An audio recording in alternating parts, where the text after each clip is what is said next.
Que demander de mieux? Et on a bien besoin de rêver en ces temps difficiles. Les objecteurs de croissance, les antiproductivistes, les anticonsuméristes, peu importe la terminologie, ne sont ni des durs à jouir, ni des professeurs foldingues qui se complairaient dans l'annonce imminente de la fin du monde. Nous disons pourtant qu'il faut en finir avec l'illusion d'une croissance infinie dans un monde fini, et qu'il faut en finir avec ce culte du toujours plus, je dirais, quelle que soit la couleur politique de cette croissance. Qu'il s'agisse d'une croissance bleue avec la droite ou le patronat, d'une croissance rose, rouge, verte ou orange. Et pour devenir objecteur de croissance, il suffit finalement de cesser de refouler ce que nous savons tous déjà et qui tient en deux chiffres. Aujourd'hui, 20% des humains s'approprient 86% des ressources planétaires. Imaginez que vous invitiez 4 amis à votre table, vous avez un gâteau, vous faites 5 parts, vous mangez les 4 premières parts et vous laissez la dernière part aux 4 autres. Voilà, aujourd'hui, la situation planétaire.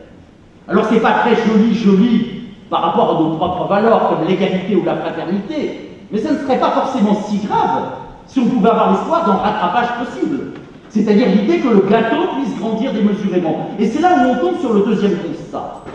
Si 6 milliards d'humains vivaient comme nous, une seule planétaire ne suffirait pas.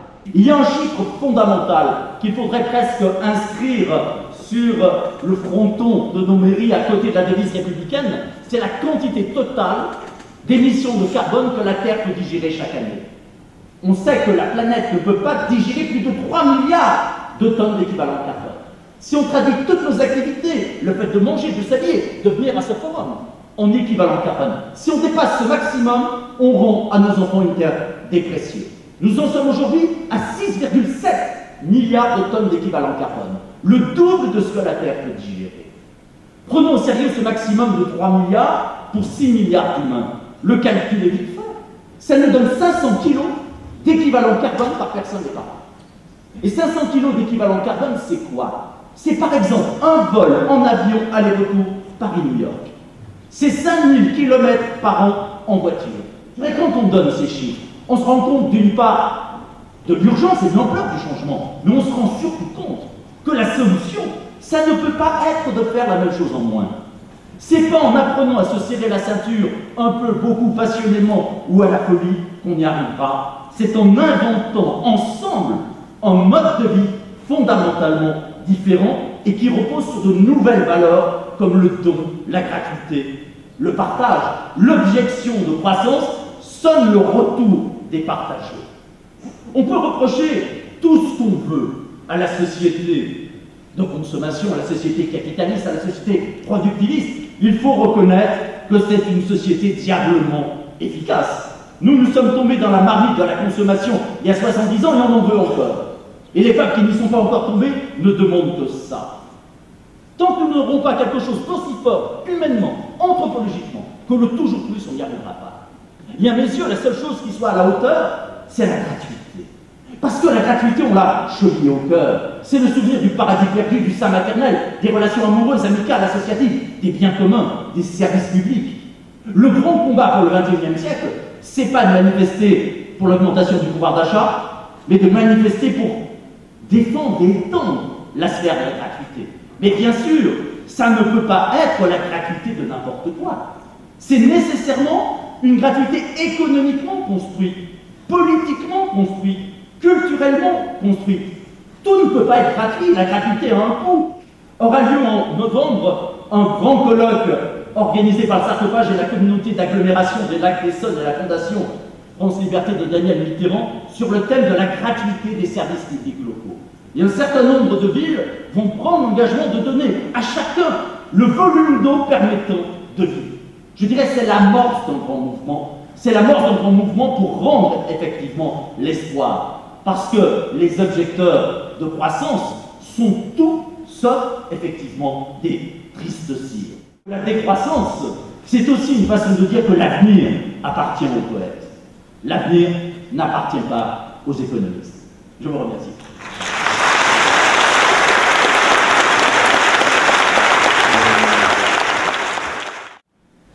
J'ai écouté Thierry avec beaucoup d'attention. Souvent nos cadres d'analyse se ressemblent, mais on arrive peut-être à des conclusions différentes. Plain truth is that human beings are acquisitive. We always have been. La vérité fondamentale, c'est que la race humaine est portée sur l'acquisition, c'était toujours ainsi. It's fair bet that Quand on est sorti d'une grotte préhistorique en rampant, c'était pour chercher des choses à accumuler. another pelt, Une nouvelle peau, notre domicile, une arme plus pointue, des choses, c'est ce qu'apprécient les gens. Tout ça est issu du monde naturel. Depuis la révolution industrielle, on est devenu rapace. Comme disait Paul, si tout le monde avait le mode de vie d'un Européen, il faudrait 3 planètes. Et si tout le monde ressemblait aux Américains, ça serait 5 planètes. and as you may have noticed, we've actually only got one. Et en l'occurrence, on n'en a qu'un. To protect the natural world, degrowth is not a natural idea. Le problème avec la décroissance, c'est que c'est contre nature chez l'humain. Et donc c'est ironique de voir les avocats de la décroissance parler de protéger le monde naturel, car la décroissance n'est pas naturelle. The human race is not ready for degrowth. Je suis dans la politique depuis plus de 25 ans, croyez-moi, la race humaine n'est pas prête pour la décroissance.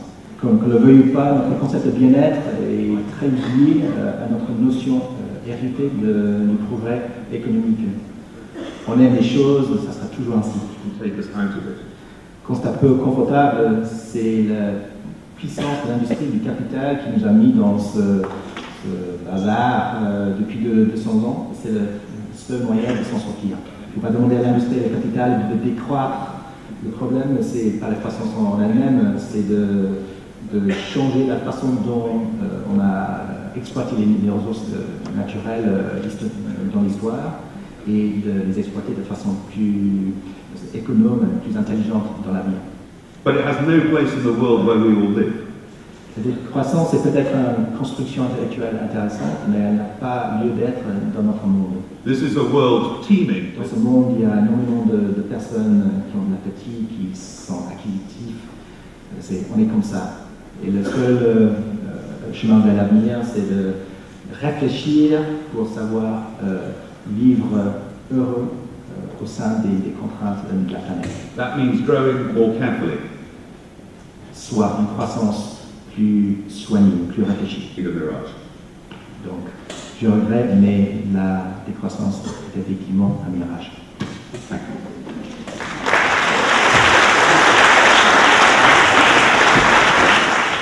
Oui, effectivement, échec programmé de Copenhague, mais comment pourrait-on penser qu'il puisse y avoir un succès en restant dans les logiques économiques dominantes? On ne sauvera pas la planète avec les grandes firmes, on ne sauvera pas la planète avec Coca-Cola. Quand on dit qu'il faut avoir la foi dans les innovations techniques, quand on regarde effectivement quels sont les projets les plus développés aujourd'hui à l'échelle mondiale dans le cadre de ce qu'on appelle le capitalisme vert, il y a de quoi prendre peur. C'est la généralisation des techniques artificielles de modification du climat, c'est la création d'un immense bouclier autour de la Terre pour la protéger des rayons du soleil, c'est la mise en orbite de milliards de petites lentilles pour filtrer la lumière solaire, c'est le projet de couvrir 3% du globe pour contrebalancer le doublement des émissions de CO2, de répandre 1 million de tonnes de poussière d'aluminium et de soufre dans l'atmosphère, de développer des arbres OGM mangeurs de CO2, et je pourrais continuer pendant très longtemps. Tout sera fait. Tout sera tenté plutôt que de remettre en cause les logiques dominantes. Tout est prêt. Les connaissances technoscientistes, je dirais, les capitaux mesurent déjà le retour sur investissement, les fantasmes, le culte de la toute-puissance. Donc il faut sortir de cette logique.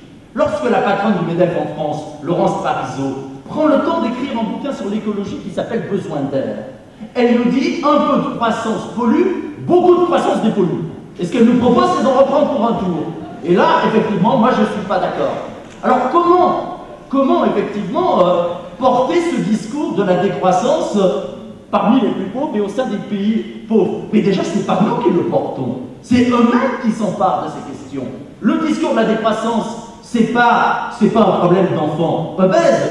La décroissance, ce n'est comme au but qu'il faut marier à des mots chantiers. La relocalisation contre le mondialisme, le ralentissement contre le culte de la vitesse, la coopération contre l'esprit de compétitivité, le partage contre la marchandisation, la simplicité volontaire contre le mythe de l'opulence. Et je dirais que lorsque les pays pauvres revendiquent aujourd'hui la souveraineté alimentaire, eh bien effectivement, ils sont dans une démarche qui se rapproche de ce que nous prenons pour nos pays. Il ne s'agit sûrement pas d'exporter nos solutions. Et il y a une chose sur laquelle je suis fondamentalement d'accord avec Peter, c'est qu'effectivement, on ne s'en sortira pas sans un surcroît de démocratie. In the direction that Paul is mapping out. Paul, c'est un rêveur et il nous faut des rêveurs. Mais moi, je suis dans la politique et j'ai vu ce qu'il propose. Impossible que ça se réalise dans le calendrier qu'il faudrait. Copenhague, ce n'est pas un échec à cause de Coca-Cola, c'est à cause des pays en voie de développement très rapide.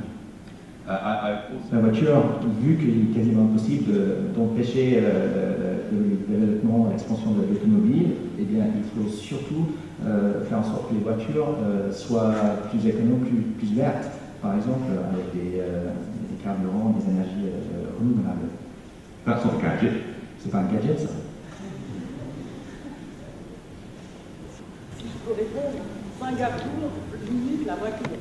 Singapour, c'est pas très démocratique comme pays. Et est-ce que les voitures électriques auraient une place dans un monde décroissant ou pas? Ah, pas du tout. Je dirais que c'est l'exemple même de la fausse bonne solution. C'est-à-dire qu'il nous laisse croire que finalement on pourrait continuer comme avant en repeignant simplement vert les guéris de la société de consommation. L'administration américaine a classé l'alimentation problème de sécurité nationale depuis qu'on a découvert que les aliments font en moyenne 1600 km. Donc la question des déplacements, la question des transports, je dirais que c'est un vrai enjeu politique. La réponse, c'est la relocalisation.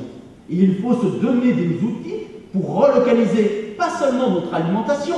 Cessons dans nos comités d'entreprise de faire la même chose que les marchands de voyage, toujours plus loin, pour toujours moins cher, et réinventons une nouvelle forme de tourisme social. Cessons dans nos centres de vacances de développer des loisirs motorisés, et cessons d'avoir des sorties scolaires de quelques jours à l'autre bout de la France et à l'autre bout de la planète. Parce que nous ne nous l'aurons pas. De toute façon, nous nous heurtons aux limites physiques de la planète.